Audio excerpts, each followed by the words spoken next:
Hello guys, I am Nathaniel M. Gonzalez, not for short. I am 19 years old and I live in Barangay San Jose, Santa Cruz, Laguna.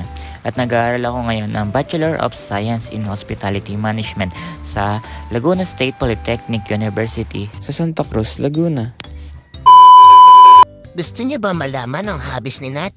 Tara, tanawin natin siya. Yes! Yes! Yes! Yes! Yes! Yes! Yes! Hello, Nat.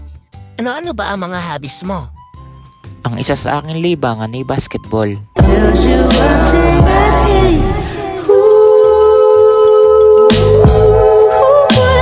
Uy, sana all! Hobby ko din ang matulog. Guys, huwag kayo maingay, natutulog siya. Ate, ba't ang storbo ka ng tulog? Tulog ka ba? Obvious ba? Hobbies ko din na maglaro ng mobile games katulad ng Call of Duty, Mobile Legends at iba pa. Pimbil ng MM o Mage! Wala kaming MM! Anak ng... Mahilig din ako manood ng mga movies, K-drama, anime at iba pa. Watch me turn your mind into my home.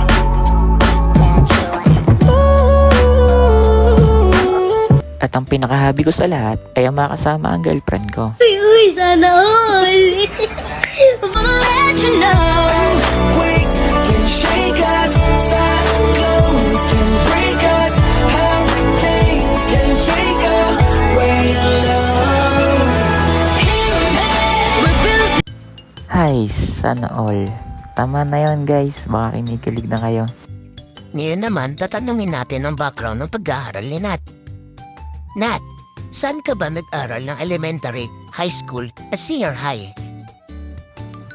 Noong elementary ako, kinder to grade 5 ay nag-aral ako sa San Jose Elementary School. At nung grade 6 naman ako ay nag-aral ako sa Bubukal Elementary School at doon na ako nagtapos. Nice. Nag-junior high school naman ako sa Governor Felicissimo T. San Luis National High School mula grade 7 hanggang sa ako ay makagraduate na. Pagpasok ko ng aking grade 11 ay nag-aral ako sa STI Santa Cruz College at pagkatapos nito ay nagpalipat rin ako noong ako ay grade 12 sa Laguna Senior High School at doon na rin ako nag-graduate. Ngayon ay tatanungin natin ang tungkol sa pamilya niya. Nat, ilan kayo magkakapatid at pang-ilan ka? Bunso ako sa 3 magkakapatid. At ang panganay ay si Kuya King. Si Kuya King ay namatay noong 2016 dahil sa motor accident. Pero ngayon, okay na naman kami. Nung una, mahirap mag-move on dahil syempre masakit. Pero ngayon, okay na naman kami. At alam kong masaya si Kuya sa mga ginagawa namin ngayon. At ang sumunod sa aking kuya ay aking si Ate Princess, na ngayon ay nagtatrabaho sa abroad. Ang mami ko naman ay isang retired teacher. Ang tatay ko naman ay isang tricycle driver.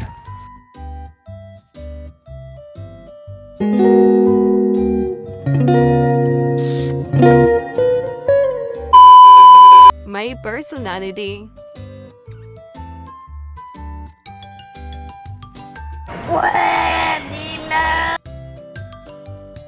Sabihan mo lang yung kapit mo, wag niya kaming idamay-damay kung ano-anong ginagawa niyang mga istorya para sa aming pamilya dahil hindi kami nakikialam sa buhay niyong mag-asawa. Lahat ang masama! Ikaw ang mabuti! Ha? Sa lagay na yan, ikaw ang mabuti! Yes, I don't know if this is true or false. Tanga ka, sorry na nga eh, tanga ka. Alam ko na alam mong libre maging tanga pero ang masama doon balak mong harap.